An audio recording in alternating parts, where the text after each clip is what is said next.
Tay, bakit po kayo umiiyak? Ano po nangyari? Nagtungo si Kapitan Willie dito kanina. Kinausap niya ako tungkol sa lupang kinatatayuan ng ating bahay. Ano pong sinabi sa inyo ni Kapitan, Tay? Ang sabi niya, kailangan na nating umalis dito dahil sa kanya raw ang lupang kinatatayuan ng ating bahay. Ano po? Paano magiging sa kanya to, Tay? Hindi ba? Kay nanay po ito. Saka matagal na po tayo rito. Hindi niya po tayo pwedeng paalisin ng basta na lang. Pinagawa niya ito ng titulo, anak. Wala tayong titulo. Salita natin laban sa titulo ni Kapitan Willie. Binigyan niya tayo ng 3 araw para makaalis. Kapag nagmatigas daw tayo, pulis na ang magpapalaya sa atin. Bakit hindi niyo po inilaban tong lupa natin, Tay? Pumayag na lang kayo na ganun na lang? Alas, wala akong laban kay Kapitan Willie. May pera siya. Tayo wala. Isa pa, ayoko ng gulo. Alam ko na kapag nagmatigas ako gulo lang ang magiging resulta nun. Natigilan ang 13 taong gulang na si Alas sa sinabi ng ama niyang si Benjo. Hindi siya makapaniwala na matapos ang mahabang taon ay mangyayari ang ganoong bagay. 1 taon pa lamang ang nakakalipas simula nang mamatay ang nanay ni Alas. Simula noon, si Benjo na ang mag-isang nagtaguyod sa kanila. Kahit mahirap ang trabaho nito bilang isang construction worker, ay hindi ito sumuko. Hindi na rin nagtaka si Alas kung bakit hindi inilaban ni Benjo ang lupang kinatitirikan ng kanilang maliit na bahay. Mahina ang loob ng tatay niya pagdating sa away.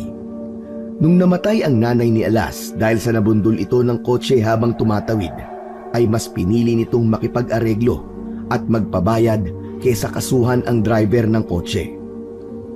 Hindi po tayo pwedeng basta na lang po pumayag sa pagkuha ni Kapitan Willie sa lupa natin, Tay.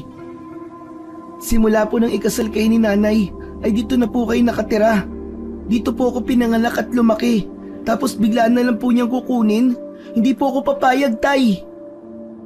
Sundin na lang natin si Kapitan Willie, anak. Pwede naman tayo magpatayo ng maliit na kubo sa kung saan. Tumiim ang bagang ni Alas. Kung hindi kayang ipaglaban ng tatay niya ang lupa nila, ay siya ang gagawa nun. Ibinaba niya ang kanyang school bag. Kahit naka-school uniform pa, ay umalis siya at malalaki ang hakbang na naglakad papunta sa bahay ni Kapitan Willie. Pinigilan siya ni Benjo pero hindi siya nagpapigil dito. Tumakbo na siya hanggang sa makarating sa bahay ng kanilang kapitan. Sa San Miguel, ang bahay nito ang pinakamalaki. Kapitan Willie! Kausapin niyo po ako! Kapitan! Sumisigaw si Alas sa labas ng bahay ng kapitan. Naabutan na siya ni Benjo. Hinawakan siya nito sa braso at hinila. Malakas na iniwas ni Alas ang kanyang braso. Anak, nakikiusap ako sa'yo. Hayaan na lang natin si Kapitan Willie. Sundin na lang natin ang gusto niya. Alam mo, Tay, sigurado ako na kaya ang lupa natin ang pinagdidiskitaan ni Kapitan Willie ay dahil alam niyang papayag ka agad at hindi lalaban. Kapitan! Lumabas ka dyan! Lumabas si Kapitan Willie na may dalang isang tasang kape. Matangkad yun at may malaking pangangatawan. Ngunit hindi nagpakita ng takot si Alas. Ano ba ito, Benjo? Bakit nag-iingay ang anak mo sa labas ng aking bahay, ha? Pasensya na po, Kapitan Willie. Kapitan, totoo ba ang sinasabi ni tatay? Pinapaalis niyo kami sa bahay namin? Oo, bakit? Dahil ang lupang yun ay hindi sa inyo. Sinabi sa akin na namatay kong lolo na sa kanya ang lupang kinatitirikan ng inyong bahay. Napagawan ko na rin yun ng titulo. Wala kaming pakialam sa titulo mo. Amin ang lupang yun, Kapitan. Matagal na kami nakatira ron. Alas, bata ka pa nga. Hindi mo pa naiintindihan ang mga ganitong bagay. Dapat nga'y magpasalamat pa kayo sa akin dahil binigyan ko pa kayo ng ilang taon para manirahan doon. Pero kailangan ko na ang lupa. Pagtatayuan ko yun ng video bar para merong mapaglibangan ng mga tao rito sa San Miguel. Hindi kami papayag, Kapitan. Hindi kami aalis sa bahay namin. Pumayag na ang tatay mo, Alas. Wala ka nang magagawa. Benjo, kausapin mo na nga yung anak mo. Paliwanagan mo naman para hindi magmukhang mangmang na susugod dito. Ikaw ang tatay niya, kaya responsibilidad mong ituro sa kanya ang mga legal na bagay. Opo, Kapitan. Huwag po kayo mag-alala, kakausapin ko po kagad si Alas. Pasensya na po talaga. Anak, tara na, umuwi na tayo. Ayoko, Tay. Talaga bang ganun yun na lang kadali isusuko ang bahay at lupa natin? Anak, ayoko ng gulo. Hindi po kami aalis sa bahay namin, Kapitan. Kahit magpatawag ka pa ng mga pulis. At hindi rin ako aalis dito hanggat hindi nyo sinasabi na hindi nyo nakukunin ang bahay at lupa namin. Hoy bata, huwag mong ubusin ang pasensya ko ha. Hindi uubra sa akin ang tapang mo na yan. Hindi na nagsalita pa si Alas. Matapang siyang tumayo at matalim ang matang tiningnan si Kapitan Willie. Desidido siyang manatili roon hanggang sa bawiin ni Kapitan Willie ang mga sinasabi nito. Ipinaglaban niya hanggang sa huli ang bahay at lupa nila. Matigas ka talagang bata ah. Sige, tignan natin kung hanggang saan ang tapang mo. Ngumisi si Kapitan Willie at pumasok sa loob ng bahay. Anak naman, nakikiusap ako sa'yo bilang ama mo. Makinig ka naman sa akin. Tara na, umuwi na tayo. Tay, palagi po ako nakikinig sa inyo. Pero hindi na po sa pagkakataong ito. Hindi po ako aalis dito. Gusto kong makasiguro na hindi na kukunin ni Kapitan Willie ang bahay at lupa natin. Anak, makapangyarihan siya kesa sa atin. Mas may pera siya. Wala tayong laban sa kanya. Sundin na lang natin ang gusto niya. Umalis na tayo na matiwasay sa bahay para hindi na magkagulo pa. Makalipas ang ilang minuto, lumabas muli si Kapitan Willie. Ngunit sa pagkakataon na yon, ay dala na nito ang malaki nitong aso na naglalaway at galit na tumatahol sa kanila. Hawak ng kapitan ang kadena na nakakonekta sa leeg ng aso nito. Napaatras si Alas dahil sa takot sa aso. O ano? Sinagad mo na ang pasensya ko, Alas. Ayaw mo talagang umalis? Pwes, itong si Bangis na ang bahanang magpalaya sa'yo. Anak, tara na! Hindi ako natatakot sa aso mo, Kapitan! Biglang binitiwan ni Kapitan Willie ang kadena at agad na sumugod ang malaking aso kay Alas. Nanlaki ang mga mata ni Alas at hindi siya nakagalaw sa kanyang kinatatayuan. Hindi niya akalain na talagang papakawalan ni Kapitan Willie ang aso nito. Bago pa man makalapit ang aso kay Alas, ay humarang na si Benjo sa kanya. Tumalon ang aso at sinunggaban si Benjo. Napasigaw si Benjo nang kagatin ito ng aso sa braso. Imbis siya ang makagat ng aso, ay ang tatay niya ang kinagat nun. Alas! Tumakbo ka na! Bilisan mo! Naghanap si Alas ng maaari niyang gamitin upang masindak ang aso. Isang malaking bato ang nakita niya. Kinuha niya ang bato. Akmang ipupukpok niya yun sa ulo ng aso nang biglang sumigaw si Kapitan Willie. Kung ako sa'yo, ay hindi ko gagawin yan. Pwede ko kayong kasuhan ng animal cruelty at trespassing. Sige, Alas! Ituloy mo! Subukan mo! Tama na, Kapitan! Oo na! Aalis na po kami sa lupa namin! Tama na po! Bangis! Bumalik ka na rito! Sa isang utos lang na yun ni Kapitan Willie ay pinakawalan ng aso ang braso ni Benjo. Mabilis siyang bumalik sa tabi ng kapitan. Sige na! Umalis na kayong dalawa! Dahil sa ginawa nyo, gusto ko'y umalis na kayo bukas din sa bahay ninyo! Pero sabi niyo po, ay 3 araw pang ibibigay niyo sa amin na palugit, Kapitan. Ha! Sisihin mo ang anak mo! Kung hindi siya sumugod dito nang wala sa hulog, hindi ko kayo agad-agad paaalisin. Wala nang nagawa sina Alas at Benjo kundi ang umalis sa bakuran ng bahay ni Kapitan Willie. Nagtungo sila sa health center upang mapaturukan ng anti-rabies si Benjo. Mabuti na lamang at hindi pa yun nakasarado at nakaabot pa sila, kaya nabigyan ng injection ang tatay ni Alas. Tahimik si Alas nang makauwi sila sa kanilang bahay. Umupo ang tatay niya. Bakas sa mukha nito ang pagod. Humaplos ang awa sa puso ni Alas habang nakatingin kay Benjo. Hindi niya maiwasang sisihin ang sarili sa sinapit ng kanyang tatay. Tay, sorry po ah. Hindi po kayo makakagat ng aso ni Kapitan Willie kung hindi po naging matigas ang ulo ko. Hayaan mo na anak. Hindi mo naman ginustong nangyari. Ang importante ay hindi ka nasaktan. Pero tay, aalis na ba talaga tayo dito sa bahay natin? Wala na tayong magagawa anak. Wala na tayong karapatan sa bahay at lupa na to. Si Kapitan Willie na ang nagmamay-ari nito. Magpapahinga lang ako ng konting oras. At pagkatapos ay mag-i-empake na tayo ng mga gamit natin ha. Binalot ng lungkot si Alas. Alam niya na sa sandaling yon ay wala na silang magagawa kundi ang umalis sa kanilang bahay. Natakot na siya na kalabanin pa si Kapitan Willie dahil sa nangyari sa kanyang tatay. Kinabukasan ng umaga ay umalis na sina Alas at Benjo. 2 malaking bag at isang sako ang dala nila. Naglakad lamang ang mag-ama sa ilalim ng tirik na araw. Nang makarating sila sa isang baryo, ay nagtanong-tanong agad doon si Benjo kung saan ito maaaring magtrabaho. Isang babae sa sari-sari store ang nagsabi sa kanila na naghahanap ng mga mag-aalaga ng mga halaman ang isang may edad na lalaki sa lugar na yon. Itinuro pa sa kanila ng babae ang bahay ng sinabi nitong lalaki. Tatay, marunong ka bang mag-alaga ng halaman? Oo naman. Bago kay pinanganak ng nanay mo, marami siyang alagang halaman na namumulaklak. Tinutulungan ko siya noon sa pag-aalaga ng mga yon. Narating ng mag-ama ang bahay ng lalaking naghahanap ng mag-aalaga sa mga halaman nito.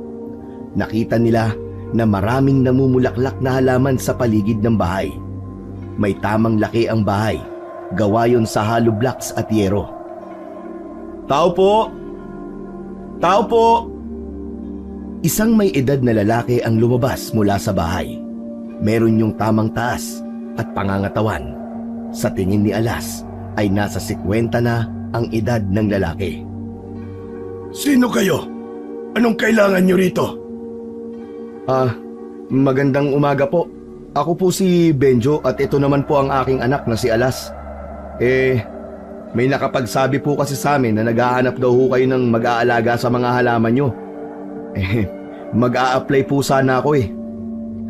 Tiningnan muna sila ng lalaki ng ilang segundo bago sila pinapasok nito. Nauna na ang lalaki na bumalik sa loob ng bahay nito. Tay, huwag na kaya tayong tumuloy. Parang ang sungit po ng lalaki. Ano ka ba? Baka marinig ka, huwag kang maingay. Saka hindi tayo pwedeng mapili ngayon. Tandaan mo, wala na akong trabaho kasi umalis na tayo sa San Miguel. Kilalanin muna natin siya. Malay mo, mabait naman pala. Ano ba? Hindi ba kayo papasok dito? Opo. Susunod na po kami. Kita mo na tay, ang sungit diba? Sinaway ni Benjo si Alas. Agad na silang pumasok sa loob ng bahay ng lalaki at umupo sa isang mahabang upuan na gawa sa kawayan. May 2 kwarto ang bahay na yun. Medyo mainit dahil iisa lang ang bintana. Nagpakilala ang lalaki bilang si Mang Andoy. Nagtanong ito tungkol sa kaalaman ni Benjo sa pag-aalaga ng mga halaman.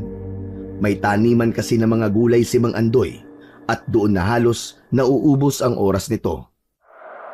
Doon raw kasi ito kumikita habang ang pagtatanim naman ng mga namumulaklak na halaman ay ang libangan nito. Naging maayos ang pagsagot ni Benji sa lahat ng mga tanong ni Mang Andoy. Sinabi ng lalaki kung magkano ang sahod at pumayag naman ang tatay ni Alas sa sahod na sinabi ni Mang Andoy. Kung ganon, ay ikaw na ang kukunin kong mag-aalaga sa mga halaman ko. Saan pala kayo nakatira? Ang gusto ko kasi ay maaga kang narito dahil kailangang diligan ng ibang halaman sa umaga. Ang totoo nga po niyan wala kaming bahay ng anak ko. Pinaalis po kasi kami sa bahay kung saan kami nakatira. Aba, kung ganon, saan kayo titira ng anak mo kung wala kayong bahay?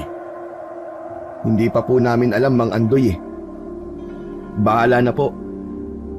Isang malalim na paghinga ang pinakawalan ni Mang Andoy. Kahit seryoso ang mukha nito, ay nabanaag ni Alas ang awa sa mata ng lalaki. Maaari kayong tumira ng pansamantala dito sa aking bahay habang wala pa kayong matitirahan. Maganda rin yon dahil mas matututukan mo, Benjo, ang mga halaman ko. Naku, maraming salamat po, Mang Andoy. Pagpalain po kayo ng Diyos sa inyong kabutihan. Pero isa lang ang ayaw ko. Ayoko nang malikot ang kamay. Ayoko na sisirain niyo ang tiwala ko sa inyo. Mapagkakatiwalaan niyo po kami ni Alas, Mang Andoy. Ipinapangako ko po na gagawin ko ng maayos ang trabaho ko rito. Mabuti kung ganon. Gamitin niyo ang isang kwarto na malapit sa kusina. Kayo na ang bahalang maglinis doon at mag-ayos ng mga gamit. Meron naman akong manipis na kutsyon na pwede niyong gamitin. Abot langit ang pasasalamat ni na Alas at Benjo kay Mang Andoy. Doon napatunayan ni Alas na kahit mukhang masungit ang lalaki, ay meron yung mabuting puso. Nilinis at inayos na agad ng mag-ama ang kwarto nila sa bahay ni Mang Andoy. Masaya si Alas dahil kahit paano ay meron na silang bubong na masisilungan. Ang akala niya kasi ay sa labas na sila matutulog ng kanyang ama. Tila dinala sila ng pagkakataon kay Mang Andoy ng sandaling yun. O ano, nakita mo na anak? Mabait si Mang Andoy. Bihira kang makakakilala ng tao na magpapatuloy sa bahay niya kahit hindi pa niya ganun kakilala. Tama ka, Tay. Mabait pala talaga si Mang Andoy. Hindi pala talaga dapat husgahan ng isang tao base sa itsura niya at kung paano siya magsalita. Pero narulungkot pa rin po ako kasi umalis na po tayo sa dati nating bahay. Ako rin naman, anak. Mabigat sa loob ko na lisanin ang bahay natin. Ngunit wala na tayong magagawa eh. Mag-umpisa na lang tayo ng panibagong buhay dito sa San Luis. Malay mo, nandito pala ang swerte natin. Pagsapit ng tanghali ay hindi inaasahan ni Alas na aayain sila ni Mang Andoy sa tanghalian. Pang-3 tao ang sinaing nito at nilutong ulam. Ayon sa matanda, pansamantala lamang yon. Ngunit kapag sumahod na si Benjo, ay obligado na sila na magluto ng sarili nilang pagkain. Habang kumakain, ay napansin ni Alas na walang ibang tao sa bahay na yon, kundi sila lamang. Mang Andoy, pwede po bang magtanong? Kayo lang po ba mag-isa dito sa bahay niyo? Halos 3 taon na rin ako mag-isa dito simula nang mamatay ang aking asawa. Yung 2 ko namang anak na babae ay parehas nasa ibang bansa. Doon sila nagtatrabaho. Paminsan-minsan nagpapadala sila sa akin, pero hindi ko sila inuobligang bigyan ako ng pera. Parang ang lungkot po kasi. Wala po kayong kasama dito. Hindi lahat ng mag-isa ay malungkot, Alas. Minsan, mas mabuti pa na mag-isa kesa sa may kasama ka nga, pero traidor naman.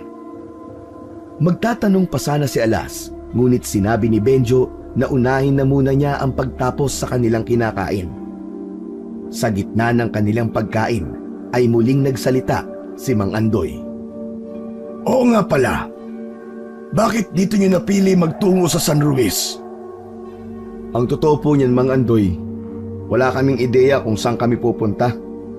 Nagkataon lang po na nung nagtanong kami sa babae doon po sa tindahan kung saan meron pong trabaho dito, dito po kami tinuro sa inyo.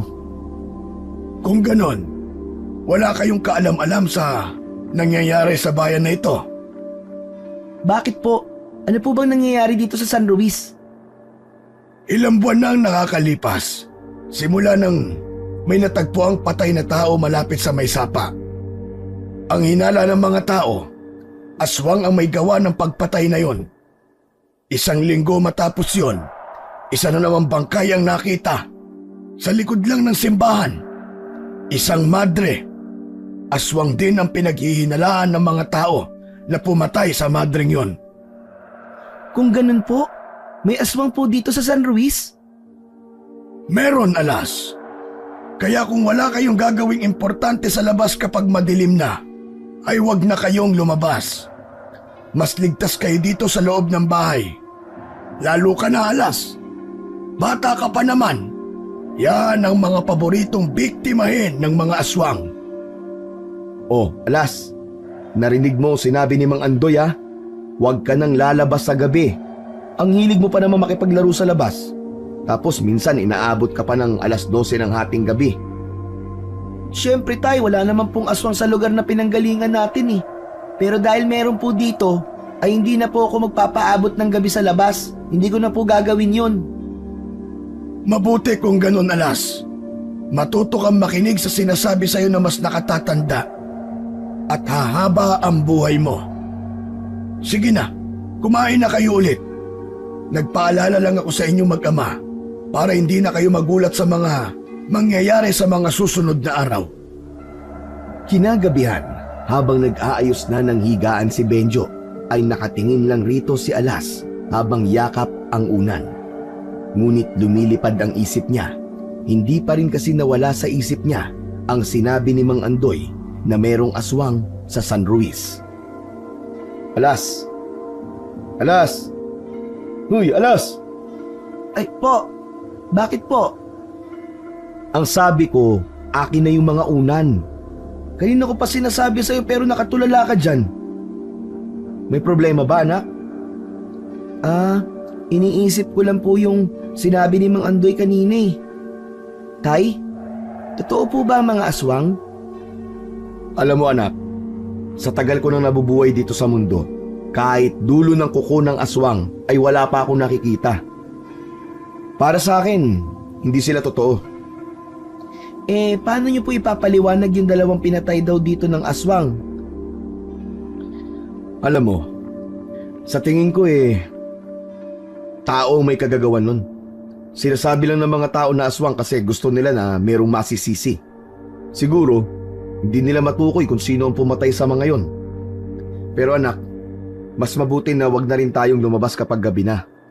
Para na rin sa pansarili nating kaligtasan. Pero, yung pagkikwento po kasi ni Mang Andoy, parang kumbinsido siyang aswang ang pumatay sa mga yon, tay. Ay nako, tama na yan. Pwede bang wag na natin pag-usapan yan anak? Kailangan mong matulog ng maaga at may pasok ka pa bukas. Anak, ayos lang ba sa'yo na mas napalayo ka na ngayon sa school mo? Oo naman, tay. Kayang-kaya ko naman pong lakarin yon. Hindi ka maglalakad sa pagpasok at pag-uwi mo. May natabi pa akong pera. Sumakay ka na lang ng tricycle para hindi ka masyadong mapagod. O sige na, akin na yung mga unan para mailagay ko na rito sa higaan natin. Tay, sigurado po ba kayong hindi ako maglalakad? Baka maubusan po tayo ng pera. Hindi yan. Saka pwede naman siguro akong bumalik kay Mang Andoy Gagalingan ko na lang sa trabaho para matuwa siya sa akin. Yun na ang naging simula ng panibagong buhay ni Alas at Benjo sa San Ruiz. Unti-unti ay nasanay si Alas sa pagbabago sa routine niya sa araw-araw. Nadagdagan ang baon niyang pera sa school dahil palagi siyang pinasasakay ng tricycle ng tatay niya dahil lumayo na siya sa kanyang eskwelahan. Ngunit ang ginawa ni Alas ay naglalakad na siya kapag uuwi upang maipon niya ang pera na sana ay pambayad niya sa tricycle. Naisip niya na malapit na ang kaarawan ng kanyang tatay. Iisang sapatos lang ang meron nito at sira pa. Gusto niya sana itong bilhan ng bago dahil mahilig sumimba tuwing linggo ang tatay niya. Isang hapon, pagkalabas ni Alas ng school ay may nakita siyang nagtitinda ng bracelet. Nagustuhan niya ang isang bracelet na gawa sa itim na maliliit na parang mga bato. Bumili siya ng 2 upang isa sa kanya at isa sa kanyang tatay Benjo. Nang makauwi siya, ay nakangiti siyang pumunta sa tatay niya na abala pa rin sa pagbubungkal ng lupa. Oh, bakit ngayon ka lang nakauwi? Palagi ka lang umuwi ng ganitong oras ha?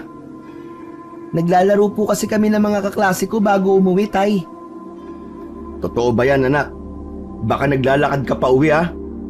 Kaya nga kita dinadagdagan ng baon para may pamasahe ka sa tricycle. Hindi po, tay. Sumasakay po ako kahit pauwi dito. Ay, oo nga po pala. Meron po akong binili para sa inyo. Inilabas ni Alas ang pulseras at siya na mismo ang nagsuot noon kay Benjo. Ipinakita niya rin ang kagayang pulseras na suot niya. Dalawa po ang binili ko, Tay, para tig-isa po tayo. Aba, maganda to ah. Para parehas tayong meron. Ay, Mang Andoy, nandiyan na po pala kayo. Binubungkal ko lang po ang lupa dito pero patapos na po ako. Lumingon si Alas at nakita niya si Mang Andoy na nakatayo sa pintuan. Nakangiti yun ng malaki habang nakatingin sa kanilang mag-ama. Nakakatuwa kayo mag-ama. Ramdam ko na mahal niyo ang isa't isa. Nag-iisang anak ko lang po itong si Alas kaya talagang mahal na mahal ko po ito. Sana ay hindi gumaya si Alas sa dalawa kong anak. Nung natuto ng tumayo sa sarili nilang paa, ay parang nakalimutan na ako. Hindi na ako dinadalaw dito kahit umuwi sila dito sa Pilipinas. Akala yata nila ay sapat na sa akin na nagpapadala sila ng pera. O siya, paano? Pumasok na kayong dalawa para makapaghapunan na tayo. Gumagabi na. Hindi naligtas na nandito pa kayo sa labas. Naawa naman si Alas sa lungkot na bumakas sa mukha ni Mang Andoy. Naramdaman niya ang labis nitong pangungulila sa mga anak nito. Tunay na hindi matutumbasan ng pera ang oras at atensyon ng mahal natin sa buhay. Matapos ang masarap na hapunan, ay hinarap na ni Alas ang mga takdang aralin niya. Sa sala siya gumawa para makatulog na ang tatay niya. Hindi kasi yun nakakatulog kapag nakabukas ang ilaw. Mag-isa lang si Alas sa sala at napakatahimik ng kapaligiran. Maya-maya pa ay nakarinig siya ng pag-alulong ng aso sa labas. Bigla siyang kinabahan sa dahilan na hindi niya alam. Nagulat siya nang biglang lumabas si Mang Andoy sa kwarto nito. Alas, bakit hindi ka pa natutulog? Anong oras na? Marami pa po kasi akong gagawing assignment eh. Ganun ba? Sige, lalabas lang ako. May bibili lang akong gamot dyan sa malapit na tindahan. Ang akala ko po ba hindi po tayo dapat lumalabas ng gabi, Mang Andoy? Kailangan kong mabili ang gamot na yon. Kung hindi ako makakatulog. Tapusin mo na yung ginagawa mo para makatulog ka na. Opo, mag-iingat po kayo, Mang Andoy. Sa pinto sa likod lumabas si Mang Andoy. Narinig naman niyang binuksan ni Mang Andoy ang maliit na bahay sa likod. Ayon kay Mang Andoy, ay mga personal nitong gamit at ng namayapa niyang asawa ang naroon, kaya hindi nila yun pwedeng buksan ng tatay niya. Minsan ay gustong pabuksan ni Alas ang bahay na yon upang makita niya kung ano ang naroon, pero iniisip niya na baka magalit si Mang Andoy kapag ginawa niya yon. Ipinagpatuloy ni Alas ang paggawa ng mga takdang aralin niya. Makalipas ang kalahating oras, ay hindi pa rin bumabalik si Mang Andoy. Hanggang sa matapos na siya sa kanyang ginagawa, ay wala pa rin ang matanda. Nag-aalala na si Alas para kay Mang Andoy. Gusto niya sanang gisingin ang tatay niya, pero nakita niya yung humihilik at mahimbing na natutulog. Ayaw naman niyang putulin ang pagpapahinga ng kanyang ama, kaya humiga na lang siya sa tabi nito. Nagdasal siya na sana ay ayos lang si Mang Andoy at ligtas siyang makauwi sa bahay nito. Pagsapit ng umaga, bumangon na si Alas. Wala na sa tabi niya si Benjo. Paglabas niya ng kwarto, ay nakita niya na nag-aalmusal na sina Mang Andoy at Benjo, kaya sinaluhan na niya ang dalawa. Napakasipag namang mag-aral ng anak mo, Benjo. Abay, mag-aalas 12 na ng gabi ay nag-aaral pa. Totoo po yan, Mang Andoy. Masipag talaga mag-aral si Alas. Palagi po yang may honor, kaya talagang ipinagmamalaki ko po yan. Napakaswerte mo sa anak mo. Yung ibang bata, walang ginawa kundi ang maglaro. Sinabi ko po kasi sa kanya na kailangan niyang mag-aral na mabuti, kasi yan lang ang may papamana ko sa kanya. Biglang naalala ni Alas ang nangyari kagabi. Na-curious siya kung bakit ang tagal ni Mang Andoy na bumalik nang lumabas ito. Mang Andoy, bakit po pala hindi kayo agad nakabalik kagabi nung lumabas po kayo? May iba pa po ba kayong pinuntahan? lumabas po kayo kagabi, Mang Andoy? Hindi agad nakasagot si Mang Andoy at naging malikot ang mga mata nito. Oo, lumabas nga ako. Bumili ako ng gamot para makatulog ako. Pero ang tagal niyo po, Mang Andoy, ang sabi niyo po, sa malapit lang po kayo pupunta. Ay, napakwento pa kasi ako dun sa kakilala ko sa tindahan. Kaya hindi agad ako nakabalik. Alas, kung makapagtanong ka naman kay Mang Andoy para kang investigador. Ayos lang, Benjo. Normal sa mga bata ang ganyan. Masyadong matanong. Nagkatinginan silang tatlo nang makarinig siya ng sigawan ng mga tao sa labas. Sabay-sabay silang tumayo at lumabas ng bahay. May mga taong nagtatakbuhan sa isang direksyon. Tinanong ni Mang Andoy ang isang lalaki na dumaan kung ano ang nangyari. Ayon sa lalaki, ay may natagpo ang patay na babae sa isang bakanting lote. Sandali lang, at titingnan ko lang yon, ha? Nauna nang maglakad si Mang Andoy papunta sa bakanting lote. Alas, dito ka lang ha. Susundan ko lang si Mang Andoy. Sasama po ako sa inyo, Tay. Gusto ko rin po makita yung babaeng patay. Ang bata mo pa para makakita ng ganung bagay. Dito ka lang. Magbantay ka dito sa bahay. Saka tapusin mo na yung almusal mo at mag-asikaso ka na sa pagpasok sa school. Napakamot na lang sa ulo si Alas. Curious kasi siya sa kung ano ang itsura ng patay na natagpuan sa bakanting lote.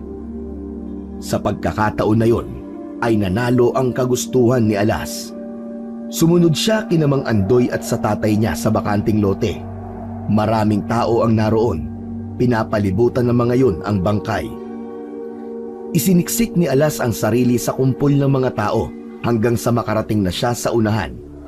Bumaligtad ang sikmura niya nang makita ang itsura ng babaeng pinatay. Puno ng latay ang buong katawan nun at may malaking butas sa dibdib nito. Wala na ang puso ng babae. May mga taong nagsabi na umatake na naman daw ang aswang sa San Ruiz. Nabigla si Alas nang may biglang humatak sa braso niya. Ikaw ang kulit mo talagang bata ka, ha? Hindi ba ang sabi ko sa'yo ay huwag kang pupunta dito? Tay, gusto ko lang naman pong makita yung... Halika na, umuwi na tayo. Ang kulit-kulit mo talaga. Hinila siya ni Benjo paalis sa bakanting lote hanggang sa makauwi na sila sa bahay ni Mang Andoy. Bumalik sila sa kusina upang kumain pero parehas silang hindi makakain dahil sa nakita nilang bangkay na babae. Alam mo anak, hindi ka pa dapat nakakakita ng mga ganong bagay sa edad mo. Pero Tay, yung babae po, grabe naman po ang ginawa sa kanya. Bakit kailangan siyang patayin sa ganung paraan?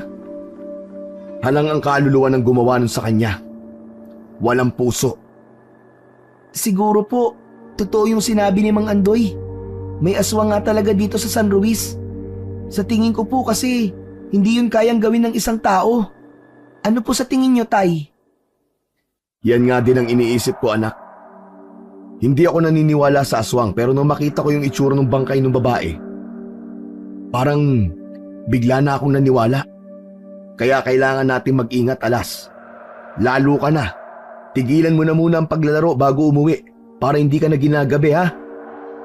Opo, Tay. Nagkaroon ng takot si Alas dahil sa nangyari. Ngunit mas matindi ang kagustuhan niyang makapag-ipon ng pera upang makabili ng sapatos si Benjo.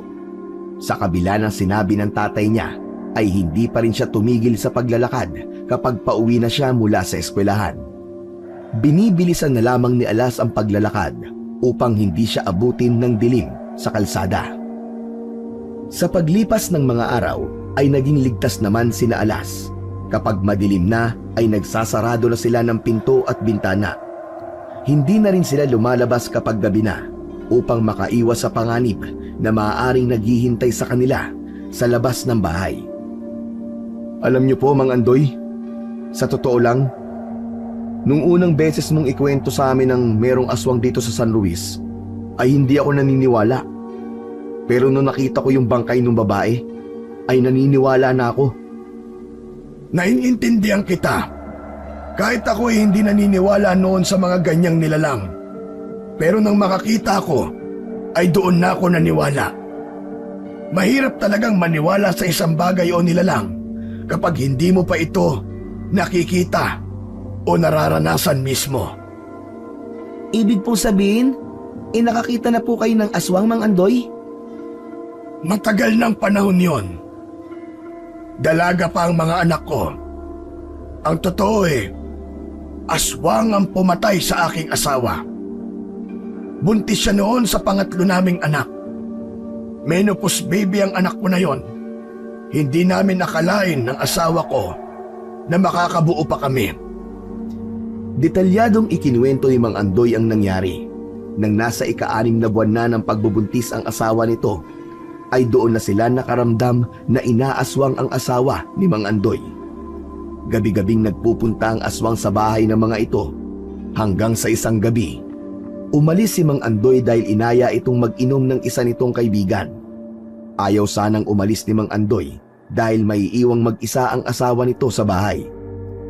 Wala ang dalawang anak ni Mang Andoy dahil nag-aaral ang mga yon sa Maynila ng panahong yon. Pero ang asawa ni Mang Andoy ang nagsabi na sumama na ito sa mga kaibigan nito. Minsan lang daw kasing maglibang si Mang Andoy. Napilitan si Mang Andoy na makipag-inuman. 1 oras lang itong umupo sa inuman at umuwi na rin naman kaagad. Tapos, pagbalik ko sa bahay, nakita ko ang misis ko. Nawakwak ang tiyan. Wala na ang bata sa loob ng kanyang sinapupunan. Hindi ko akalain na gano'n ang mangyayari sa loob ng 1 oras na nawala ako. Hindi na napigilan ni Mang Andoy ang mapaluha sa gitna ng kanyang pagkikwento. Tumayo si Alas upang bigyan ng mahigpit na yakap si Mang Andoy. Alam ko po kung gaano kasakit ang mawalan ng mahal sa buhay, Mang Andoy. Pasensya na po kung napunta pa sa ganitong usapan natin. Ayos lang, Alas. Minsan ay makabubuti sa atin na ikwento ng ikwento o masasakit na nangyari sa ating buhay. Hanggang sa dumating ang panahon, nasanay na tayong ikwento yon at wala ng sakit kasi tanggap na natin ang pangyayaring yon. Ramdam ni Alas ang sinseridad sa pagkikwento ni Mang Andoy, kaya sigurado na siya na nagsasabi yun ng totoo. Dahil doon ay mas lalong tumindi ang paniniwala niya na totoo nga ang mga aswang.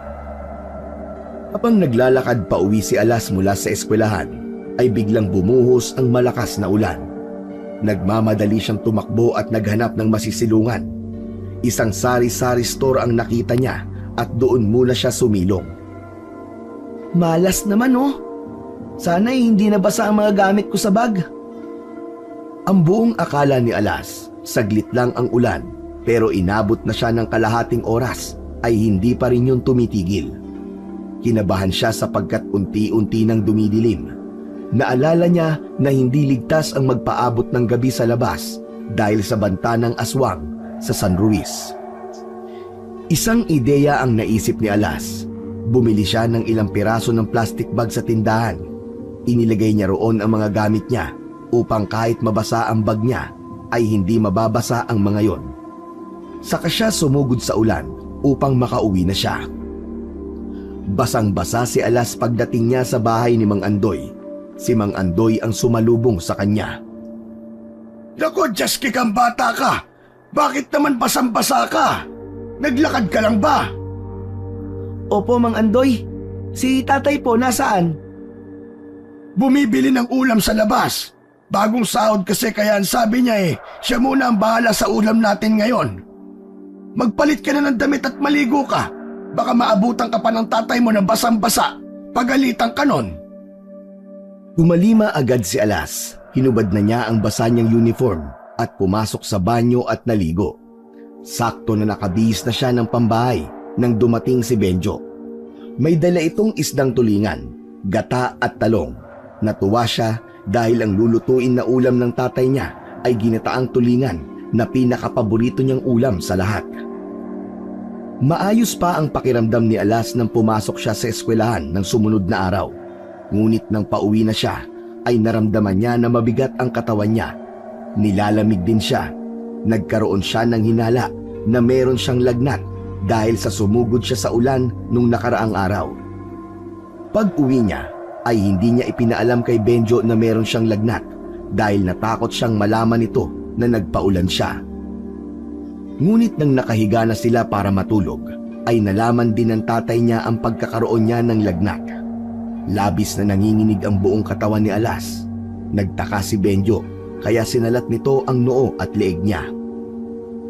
O anak, ang taas ng lagnat mo ah. Bakit hindi ka nagsasabi sa akin? Tay, ayoko po kasi na mag-alala kayo sa akin. Hindi ba? Sinabi ko sa'yo na kapag may nararamdaman ka ay magsabi ka sa akin. Sandali, at tatanungin ko si Mang Andoy kung may gamot siya sa lagnat. Sandaling lumabas si Benjo sa kwarto. Nang bumalik ito ay sinabi nito na walang nakatabing gamot para sa lagnat si Mang Andoy. Dito ka lang Alas ha. Bibili lang ako ng gamot sa labas. Kailangan mo makainom ngayon para bumaba ang lagnat mo. Wag na po tay. Hindi po ligtas sa labas kapag gabi na. Baka makasalubong niyo po yung aswang eh. Pero hindi naman pwedeng hindi ka makainom ng gamot. Malapit lang yung tindahan, saglit lang ako. Wala nang nagawa si Alas nang lumabas ng bahay ang tatay niyang si Benjo upang ibili siya ng gamot. Hinintay niya yun ngunit kalahating oras na ang lumilipas ay hindi pa rin bumabalik si Benjo. Nang isang oras na ang nawala ay doon na kinabahan si Alas. Pinuntahan niya si Mang Andoy sa kwarto nito upang sabihin na kanina pa wala ang tatay niya.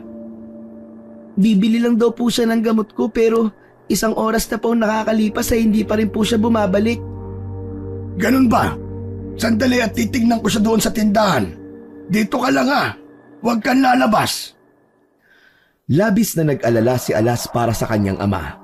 Kung sakali na may mangyaring masama roon, ay walang ibang dapat nasisihin kundi siya.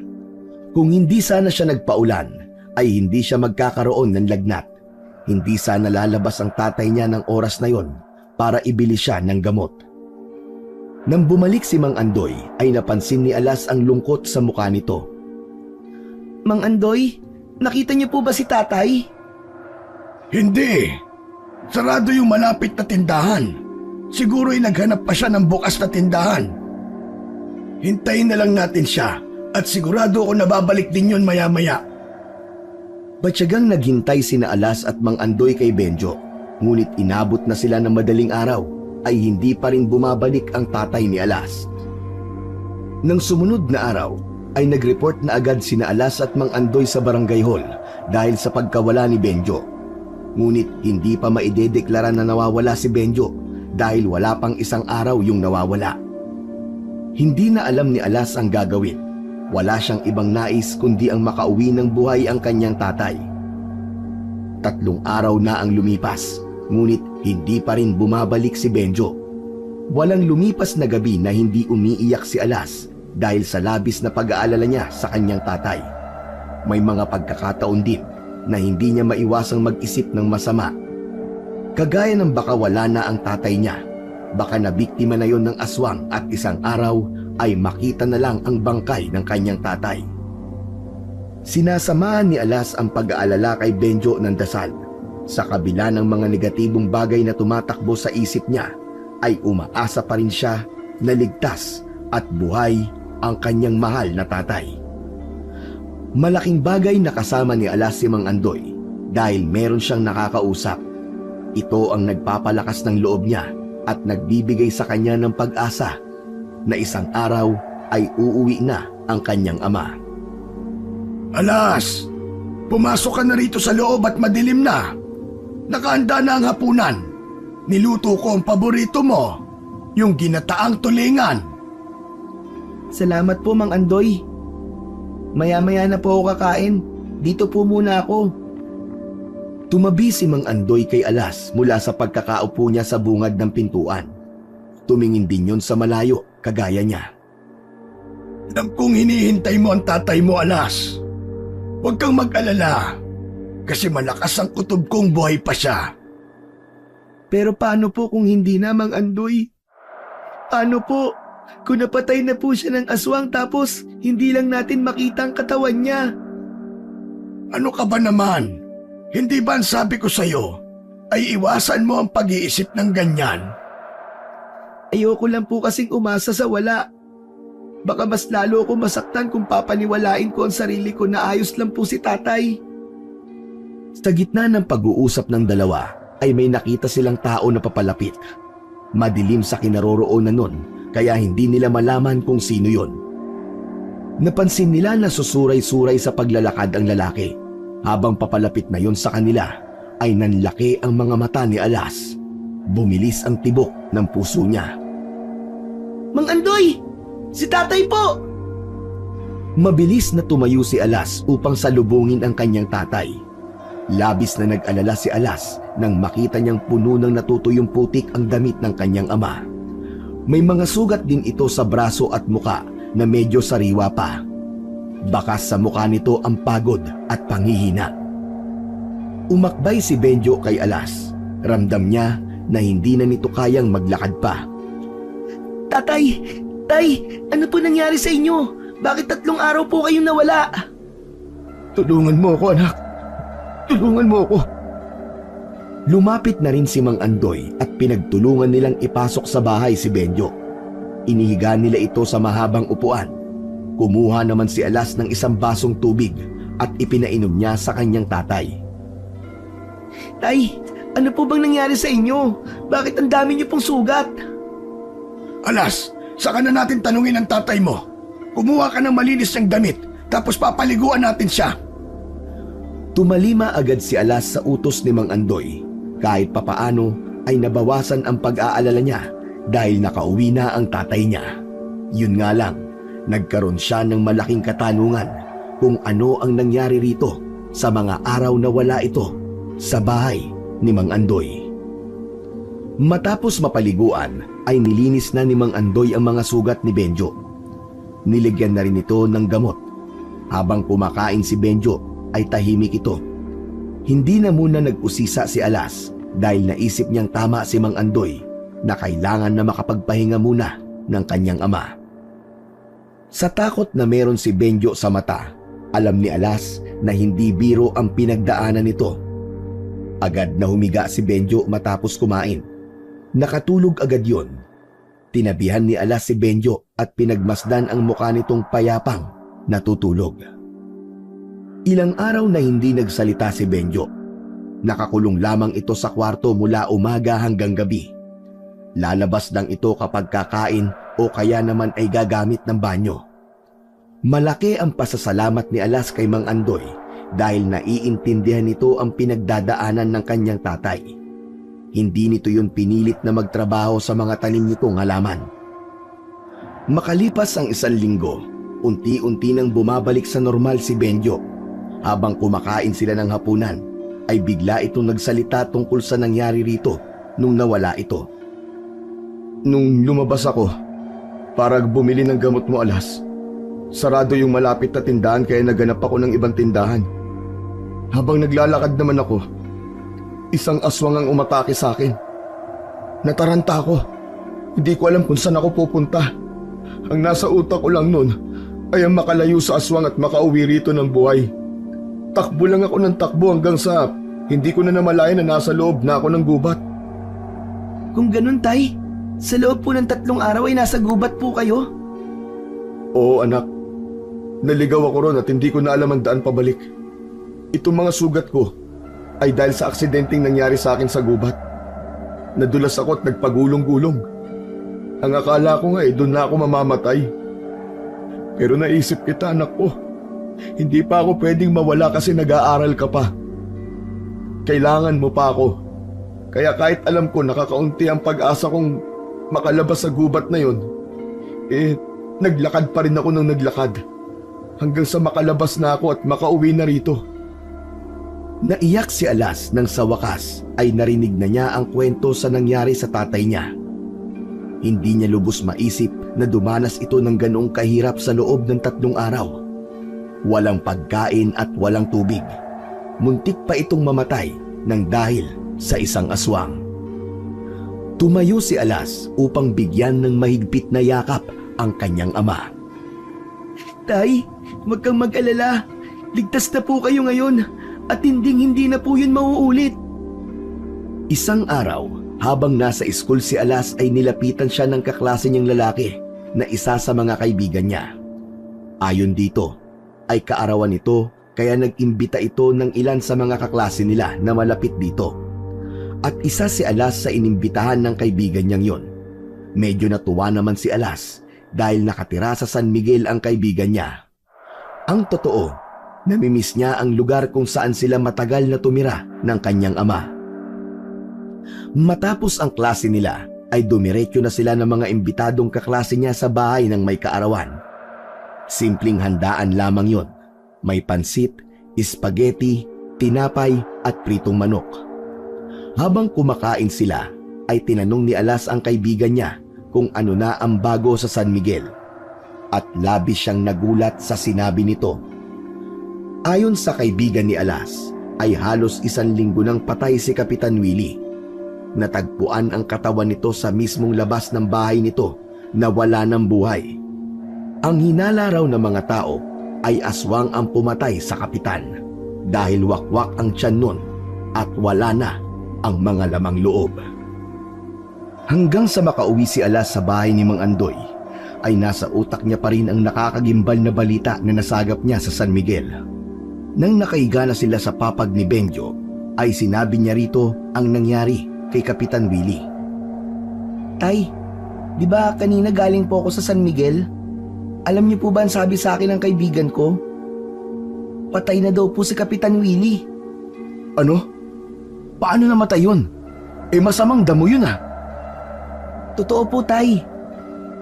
Ang hinala raw po ng mga taga roon ay isang aswang daw po ang pumatay kay Kapitan Willie. Kung ganun, hindi lang po pala rito sa San Luis merong aswang. Meron na rin po sa San Miguel. Talagang lahat ng kasamaan ng isang tao ay merong katapusan. Merong karma na maniningil sa kanila. Kung totoo man na pinatay ng aswang si Kapitan Willie, sa tingin ko ay dapat lang yun sa kanya dahil kinamkam niya ang lupa natin. Sandali, Tay. Bakit parang biglang nag-iba ang ihip ng hangin ngayon? Dati sabi niyo po, mali na humiling na may masamang mangyari sa isang tao kahit gaano pa siya kasama. Hindi naman ako humiling, anak ah. Kusang nangyari yung kay Kapitan Willie. Pero maganda ay napunta tayo kay Mang Andoy dahil sa nangyari. Nagkaroon tayo ng bagong kaibigan na parang pamilya na rin natin. Sa bagay, Tay, tama ka. Saka, okay na po tayo rito. Pero sana po, dumating yung araw na magkakaroon tayo ng sariling lupa at bahay. Yung atin talaga at hindi na makukuha ng iba. Huwag kang mag-alala, anak. Matutupad yung pangarap mo na yan kung mag-aaral ka ng mabuti. Alas, gawin mo ang lahat para makapagtapos ka hanggang kolehiyo ha. Gusto ko na magkaroon ka ng maginhawang buhay kapag malaki ka na. Bakit ako lang po? Siyempre kasama rin po kayo dun, Tay. Kung makapagsalita naman po kayo, parang mamamatay na po kayo. Hoy, ano ka bang bata ka? Kung ano nung sinasabi mo, hindi pa ako mamamatay, no? Matulog ka na at may pasok ka pa bukas. Patayin mo na rin yung ilaw para makatulog na ako. Sige na, anak. Pinatay na ni Alas ang ilaw at bumalik na siya sa tabi ng kanyang tatay. Nagpasalamat siya sa Diyos dahil hindi nito hinayaan na mawala ang tatay niya sa kanya. Hindi niya alam kung paano siya mabubuhay kung pati ito ay mawawala kagaya ng kanyang ina. Sa lumipas na 1 linggo, 2 bangkay ng tao ang natagpuan sa San Luis. Parehas na puno ng sugat ang katawan ng dalawa at parehas nawala na ang mga puso. Mas lalong lumakas ang bulungan sa San Luis na aswang talaga ang may kagagawan ng mga patayan. Grabe na po talaga ang patayan dito sa San Luis, Mang Andoy. Nakakatakot na po talaga yung aswang. Kaya nga kailangan ay mag-iingat tayong lahat. Isa pa, hindi tayo sigurado kung ilan ang aswang dito. Ibig pong sabihin, may posibilidad po na marami sila? Kung minsan, grupo-grupo ang mga aswang na yan. May mga pagkakataon na nakakalat sila sa isang lugar. Sa umaga, aakalain mo na isa silang normal na tao kagaya natin. Pero sa gabi, doon na sila nagiging halimaw. Bakit po? Parang ang dami niyo pong alam sa mga aswang-aswang na yon. Baka po aswang kayo, Mang Andoy ah. Biro lang po. Alam ko po na hindi po kayo aswang. Kasi kung aswang po kayo, malamang matagal na po kaming patay ni tatay. Matapos sabihin yun ni Alas, ay nagpaalam si Mang Andoy na gagamit ito ng banyo. Hindi alam ni Alas kung tama ang pakiramdam niya, pero tila umiwas si Mang Andoy sa kanya matapos niyang bitawan ang biro niya na baka aswang si Mang Andoy. Nang dahil sa naging reaksyon ni Mang Andoy sa biro ni Alas, ay nagkaroon si Alas ng pagdadalawang isip. Napatanong siya sa kanyang sarili kung aswang nga ba talaga si Mang Andoy. Ngunit agad din niyang inalis yun sa ulo niya dahil ibinalik niya ang sinabi niya na kung aswang yun ay matagal na silang pinatay nito. Isa pa, hindi tama na pinag-iisipan niya ng hindi maganda ang taong tumulong sa kanila nung panahon na wala silang matutuluyan. Ngunit ng gabing yon, bumalik ang hinala ni Alas kay Mang Andoy dahil sa naging pag-uusap nila ng tatay niya habang nakahiga sila sa kanilang kwarto. Anak, may napapansin ka bang kakaiba kay Mang Andoy? Wala naman po. Ano po bang kakaibang tinutukoy nyo? Ewan ko pero parang meron siyang tinatago sa atin eh. Una, yung maliit na bahay sa likod. Palaging nakakandado. Ayaw niya na pumasok tayo ron. Ang tagal na natin dito, pero wala pa rin sa atin na nakakakita kung anong meron sa bahay na yun. Hindi po ba ang sabi ni Mang Andoy mga gamit po yun ng namatay niyang asawa? May sentimental value po yun, kaya ayaw niya siguro na merong makikialam. Hindi lang yun, anak. Napapansin ko rin na tuwing gabi lumalabas siya ng bahay at madaling araw na siyang bumabalik. Ibig niyo po bang sabihin gising kayo palagi ng ganung oras? Kasi alam niyo po na palagi niyang ginagawa yun. Hindi. Natsetsempuan ko lang. Tay, ano po bang gusto niyo sabihin? Diretsahin niyo na po ako. Alas, hindi kaya si Mang Andoy ang aswang dito sa San Luis? Hindi agad nakapagsalita si Alas sa kanyang narinig. Pinag-isipan muna niya ang dapat niyang sabihin hanggang sa sinabi niya kay Benjo yung tungkol sa pagbiro niya kay Mang Andoy na baka isa tong aswang dahil marami itong kaalaman tungkol sa mga ganoong nilalang. Umiwas po siya na magbiro po ako ng ganun, tay. Pero kung aswang po si Mang Andoy, bakit hindi niya tayo pinatay dati pa? Saka hindi po ba aswang po ang pumatay sa asawa niya? Imposible po na aswang si Mang Andoy.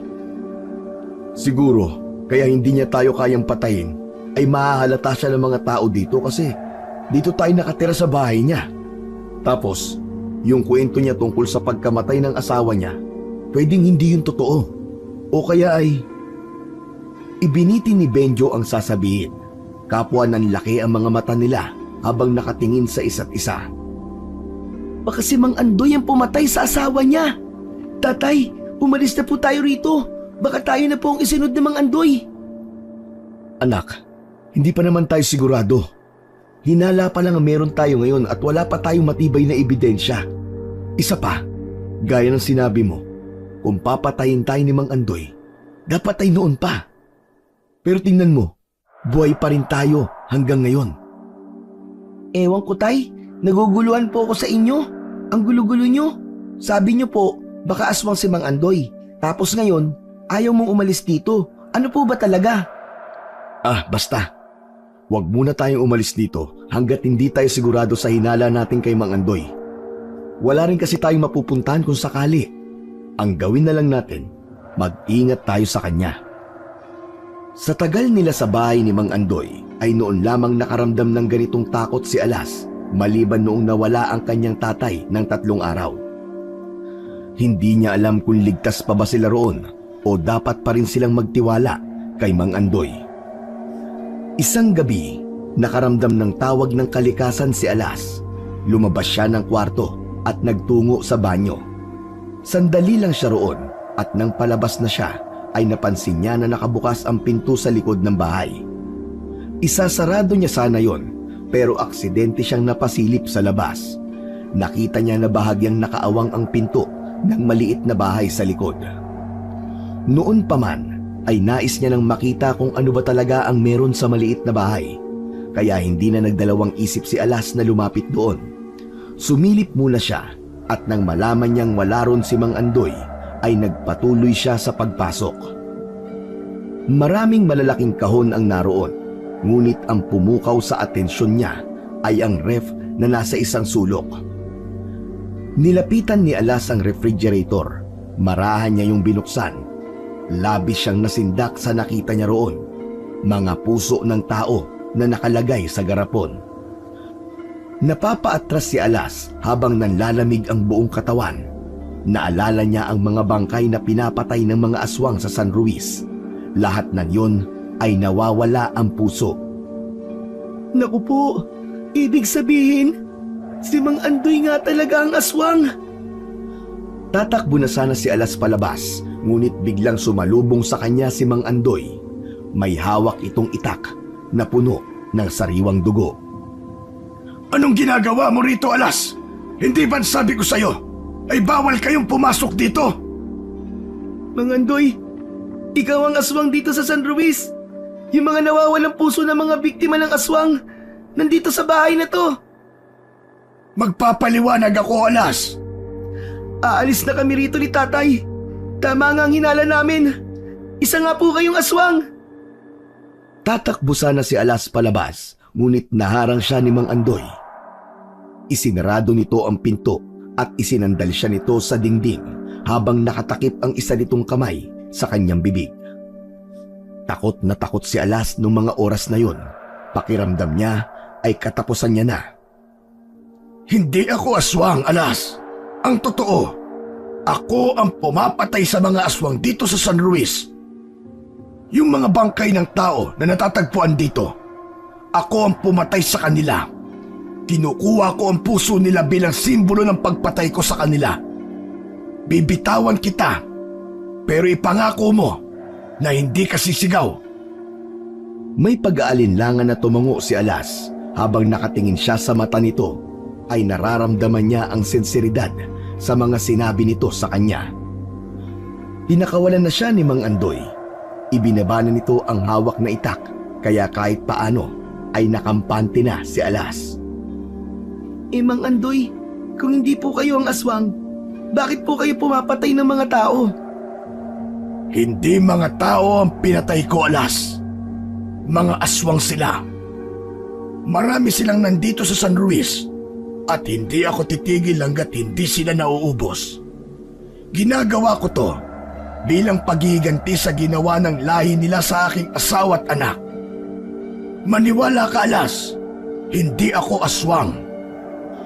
Ayon pa kay Mang Andoy, natutunan nito ang pakikipaglaban sa mga aswang dahil meron itong mga kaibigan na manunugis at albularyo. Sinadya nitong pag-aralan ang bagay na yon para maipaghiganti ang asawa at anak nitong naging biktima ng isang aswang. Ipinakita rin ni Mang Andoy kay Alas ang mga gamit nito sa pakikipaglaban sa aswang. Nakalagay yon sa isang malaking kahon. Sa pagkakataon na yon, ay nakumbinsi na ni Mang Andoy si Alas na nagsasabi ito ng totoo. Isa lang ang pakiusap ko sa iyo, Alas. Sana'y wag mo nang sabihin sa tatay mo ang bagay na ito. Ang totoo ay wala akong balak na ipagsabi ito sa iba. Ngunit wala na akong magagawa kundi ang umamin sa iyo. Huwag po kayo mag-alala, Mang Andoy. Ligtas po sa akin ang sikreto nyo. Nawala na ang bigat sa dibdib ni Alas dahil napatunayan niyang hindi aswang si Mang Andoy. Nang bumalik na siya sa silid nila ng kanyang ama, ay kinabahan siya sapagkat wala roon si Benjo. Humahangos siyang lumabas at nagtungo sa kwarto ni Mang Andoy. Mang Andoy, si tatay po. Wala po siya sa kwarto namin. Ano? Saan naman siya nagpunta? Hindi ko po alam. Baka po lumabas na naman po siya. Hahanapin ko po siya. Mamaya na natin siya hanapin. Hintayin muna natin siya dito. Baka bumalik din siya kaagad. Mahirap na. Baka magkasalisi tayo. Hindi na mapakali si Alas sa muling pagkawala ni Benjo. Kahit ilang oras pa lang yung nawawala, ay abot langit na ang kanyang pag-aalala. Naisip niya na baka may aswang na naman na umatake sa kanyang tatay. Mang Andoy, baka pwede pong hanapin na natin si tatay. Hindi po kaya inatake na naman siya ng aswang sa labas? Baka po nasa gubat na naman siya. Para mawala ang pag-aalala mo, hahanapin ko si Benjo. Dito ka lang. Hindi ligtas kung sasama ka pa sa akin.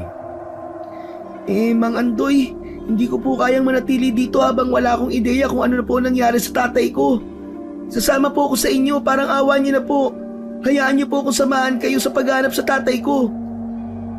Matiim na tumingin si Mang Andoy kay Alas hanggang sa nakita nito ang determinasyon sa kanyang muka. Sige, payag na ako. Ngunit kailangan nating magdala ng armas at proteksyon kahit paano. Hindi natin alam kung may aswang tayo makakaengkwentro sa paghahanap natin sa tatay mo. Nagtungo ang dalawa sa maliit na bahay sa likod. Ibinigay ni Mang Andoy kay Alas ang isang itak, habang si Mang Andoy ay buntot ng pagi at isang kakaibang patalim ang kinuwang armas para rito. Isang anting-anting ang isinuot ng lalaki sa leeg ni Alas. Para saan po itong kwintas? Pangontra yan sa aswang. Makakaramdam sila ng sakit kapag malapit ka sa kanila habang suot mo yan. Paano po kayo? Wala po ba kayong isusuot na ganito? Isa lang ang ganyan ko. Ibinigay yan sa akin ng kaibigan kong antingero. Pero huwag ka mag-alala. Kaya ko ang sarili ko. Hindi ito ang unang beses na makikipaglaban ako sa aswang. Tara na, hanapin na natin ang tatay mo. Hindi na nagsayang ng oras ang dalawa.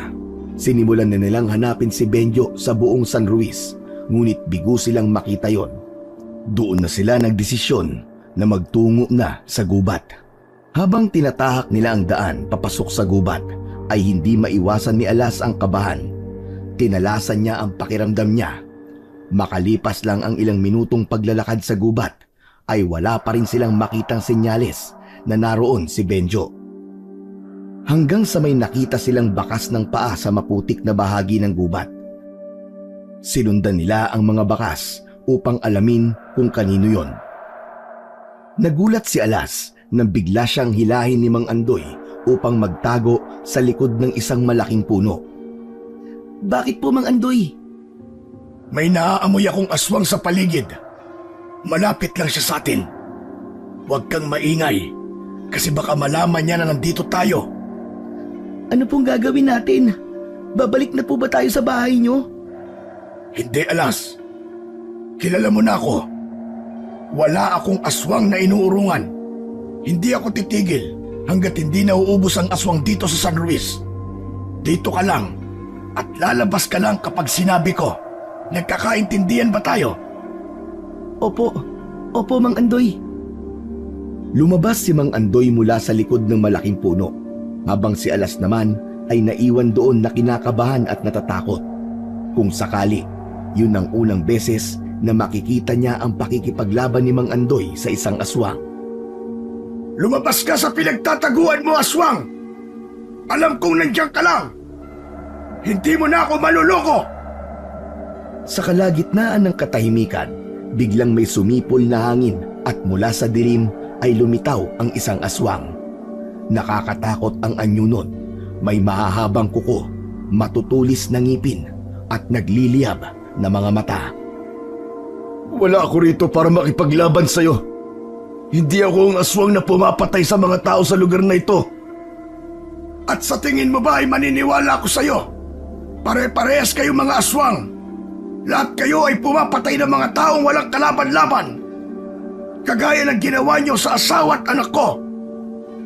Biglang sumugod si Mang Andoy sa aswang. Una itong nagpakawala ng paghampas ng buntot ng pagi, ngunit mabilis siyang naiwasan ng aswang. Umatras ang aswang na tila walang balak makipaglaban kay Mang Andoy. Muling umatake si Mang Andoy at sa pagkakataon na yon ay nagawa nitong saksakin ng patalim sa tagiliran ang aswang. Sinundan yon ng malakas na hagupit ng buntot ng pagi na lumatay sa dibdib ng halimaw. Malakas na napasigaw sa sakit ang aswang. Sa pagkakataon na yon, tila napilitan ng lumaban ang aswang kay Mang Andoy upang protektahan ito ang kanyang sarili. Hindi alam ni Alas, ngunit tila pamilyar sa kanya ang boses ng aswang. Nagpalitan ng malalakas na pag-atake ang dalawa. Nagawang makalmot ng aswang sa braso si Mang Andoy. Napaatras ito ngunit hindi yun nagpatinag. Nagpatuloy ang laban. Walang tigil ang palitan ng atake ni Mang Andoy at ng aswang. Nakita ni Alas kung gaano kahusay si Mang Andoy sa pakikipaglaban. Ngunit ang aswang ay may kakaibang lakas at bilis. Mabilis na umikot si Mang Andoy sa likod ng aswang. Itinarak nito ang patalim sa likod ng aswang ng ilang beses. Padapang bumagsak ang aswang sa lupa. Agad na umibabaw si Mang Andoy at ipinilupot niya ang buntot ng pagi sa leeg nito. Ito na ang katapusan mo! Magsasama na kayo ng mga aswang na pinatay ko sa impyerno! Itinaas ni Mang Andoy ang patalim. Anumang sandali ay handa na nitong kitilin ang buhay ng aswang. Ngunit napatingin si Alas sa braso ng aswang at isang bagay ang nakita niya roon. Walang iba kundi ang pulseras na ibinigay niya noon sa kanyang ama. Nilukob ng pangamba si Alas nang mapagtanto niya na ang aswang ay ang kanyang ama na si Benjo. Mang Andoy, wag! Napatingin si Mang Andoy sa kanya nang may pagtataka. Mabilis na tumakbo si Alas palapit sa dalawa. Umiiyak niyang hinawakan ang kamay ni Mang Andoy na tangan ang patalim. Huwag niyo po siyang papatayin, Mang Andoy. Parang awa niyo na po. Ano ba sinasabi mong bata ka? Kailangan mamatay ng halimaw na ito dahil marami pa siyang mabibiktimang tao kapag hinayaan ko siyang mabuhay. Mang Andoy, si tatay po yan. Si tatay po yan. Naguguluhang tiningnan ni Mang Andoy ang aswang.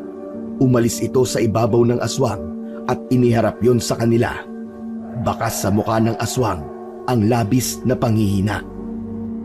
Sigurado ka ba, Alas? Si Benjo ang aswang na ito? Opo, yung suot po niyang pulseras. Ako po nagbigay nun sa kanya. Hinawakan ni Alas ang kamay ng aswang. Nawala ang takot niya roon nang mapagtanto niya na yun nga ang kanyang ama. Tatay, ano po nangyari sa inyo? Bakit po kayo naging aswang? Hindi nagawang sumagot ng aswang dahil tuluyan na yung nawalan ng malay. Kasunod nun ay ang pagbabalik nito sa orihinal nitong anyo bilang isang tao.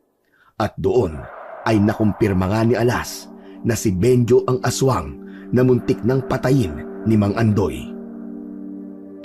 Mabuti na lang at nagawang kumbinsihin ni Alas si Mang Andoy na wag patayin si Benjo. Gulong-gulo ang utak niya habang buwat ni Mang Andoy ang tatay niya upang iuwi yon sa bahay nito. Nang makauwi na sila, ay inihiga ni Mang Andoy si Benjo sa mahabang upuan. Nagtungo sila sa kusina upang doon mag-usap. Nagtimpla ng kape si Mang Andoy habang si Alas naman ay nakatulala at pilit na pinoproseso ang lahat. Hindi ko po alam kung paano naging aswang si tatay, Mang Andoy. Kung dati pa siyang aswang, parang imposible po. Araw-araw po kami magkasama at kahit minsan, ay hindi ako nakaramdam na merong kakaiba kay tatay. Posible na nayanggaw ang tatay mo, Alas. Ano po yun, Mang Andoy? Ibig sabihin, napasaan ng pagiging aswang ang tatay mo ng isang aswang. Maraming paraan upang mangyari yun. Maaaring hindi alam ni Benjo na napasahan siya o kusang loob niya iyong tinanggap. Sa tingin ko naman po, walang dahilan para gustuin ni tatay na maging aswang. Hindi niya po yun gagawin. Malalaman natin yan kapag nagising na siya. Kailangan nating alamin sa kanya kung ano ba talaga ang nangyari. At sana ay magsabi siya sa atin ng totoo. Maya-maya pa ay narinig ni na Alas ang pag-ingit ng mahabang upuan sa sala. Sabay silang napatayo at nagtungo sa sala at nakita nila si Benjo na meron ng malay. Marahang yung bumangon at umupo. Walang takot na nilapitan ni Alas ang kanyang ama. Wala siyang pakialam kahit isa yung aswang. Mas nangingibabaw sa kanya ang pagiging anak niya rito. Tay, huwag po muna kayong bumangon. Magpahinga po muna kayo. Nahihiya ako sa inyo. Lalo na sa iyo, anak. Hindi ko akalain na matutuklasan niyo ang aking sikreto. Ano ba ang nangyari sa'yo, Benjo? Bakit naging isa kang aswang? Hindi ko po ito ginusto, Mang Andoy. Pero nang malaman ko ang kakayahan na meron ako nung naging aswang ako, ay nagustuhan ko na rin ang maging ganito. Ano pong ibig niyo sabihin, Tay? Hindi po kita maintindihan. Nagsimula nang magkwento si Benjo. Ayon dito, nagsimula ang lahat nung gabi na lumabas ito upang bumili ng gamot ni Alas. Totoo na inatake ito ng aswang hanggang sa makarating ito sa gubat. Ang buong akala ni Benjo ay katapusan na nito dahil nagawa itong maabutan ng aswang. Sa sobrang takot ni Benjo ay nawalan ito ng malay at hindi na nito alam kung ano pa ang ginawa ng aswang sa kanya. Nang bumalik ang kamalayan ni Benjo sa gubat ay may kakaiba na itong naramdaman. Tila naghahanap ng sariwang dugo ang lalamunan ni Benjo hanggang sa muli itong nagbalik sa bahay ni Mang Andoy. Isang gabi, bilog na ng buwan, nagising ako na nakakaramdam ng kakaibang gutom at uhaw. Lumabas ako at doon ako naging isang aswang. Pero hindi ako nang bibiktima ng tao. Ang una kong pinatay ay ang kambing na nakita ko sa likod ng isang bahay. Kung ganon, yung aswang na umatake sa'yo ang nagpasa sa'yo ng pagiging aswang. Tama ka, Mang Andoy. Tay, sigurado po ako na meron pang paraan para mawala po sa inyong pagiging aswang. Matutulungan po tayo ni Mang Andoy. Yung mga taong nakikitang patay dito sa San Ruiz, mga aswang po sila. At si Mang Andoy po ang pumatay sa kanila. May kakilala po siyang albularyo at antingero na maaaring mag-alis ng pagiging aswang nyo. Tama ang anak mo, Benjo. Meron pang paraan. Nayanggaw ka. At habang hindi ka pa nakakakain ng tao, ay hindi pa magiging ganap ang pagiging aswang mo. Biglang napahugulgol ng iyak si Benjo. Nagtaka si Alas hanggang sa umiling ang tatay niya. Lumakas ang kabog ng dibdib ni Alas. Sa naging reaksyon ni Benjo sa sinabi ni Mang Andoy ay nagkaroon siya ng isang hinala. Tay, huwag niyo pong sabihin na nakakain na po kayo ng tao. Umiiyak na tumango si Benjo. Si Kapitan Willie. Siya ang una't huling tao na naging biktima ko. Sinadya ko siyang patayin para makaganti sa pagkamkam niya sa lupa natin, anak. Yun ang dahilan kung bakit ko nasabi na nagustuhan ko na ang pagiging aswang ko. Patawarin mo ko, anak, kung hindi ako naging mabuting halimbawa sa iyo. Nag-iyakan sina Alas at Benjo. Mahigpit na niyakap ni Alas ang kanyang tatay. Kung ganun pala, ay wala ng paraan upang maalis sa iyo ang pagiging aswang, Benjo. Baka po may iba pang paraan, Mang Andoy. Tulungan niyo po kami ng tatay ko. Huwag kayong mag-alala dahil magtatanong-tanong ako sa mga kakilala kong albularyo. Kahit alam ko na wala ng paraan, ay maghahanap pa rin tayo. Sa kabila ng kawalan ng paraan upang maging normal muli si Benjo, ay hindi pa rin pinatay ni Alas ang pag-asa na magiging tao ulit ang kanyang ama.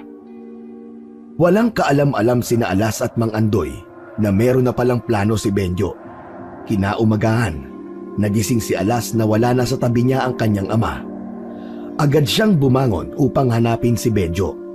Nang makarating siya sa sala, ay nakita niya si Mang Andoy na nakaupo. May hawak itong sulat habang malungkot ang mga mata. Mang Andoy, nakita niyo po ba si tatay?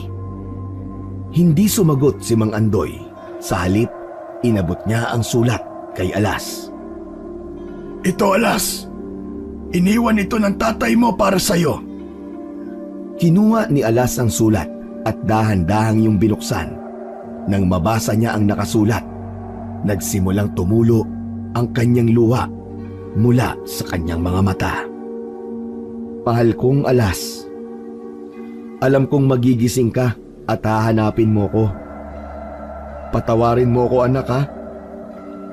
Ngunit kailangan kong lumayo. Hindi na ako maaaring manatili sa tabi mo bilang isa na akong aswang ngayon. Masakit man sa akin, ito ang tamang desisyon para sa kaligtasan mo at ng lahat. Alam kong malaki ang nagawa kong pagkakamali, anak. Ang pagiging aswang ay naging sumpa na hindi kailanman mawawala sa aking pagkatao. Anak, hindi ko nais na maging banta sa iyo o sa ibang tao. Kaya't pinili kong lumayo upang hindi ka mapahamak. Huwag kang mag-alala, Alas. Ipinagkakatiwala kita kay Mang Andoy. Siya na ang mag-aalaga sa iyo at magtuturo ng tamang landas. Anak, mahal na mahal kita. Huwag mo akong kakalimutan, ha?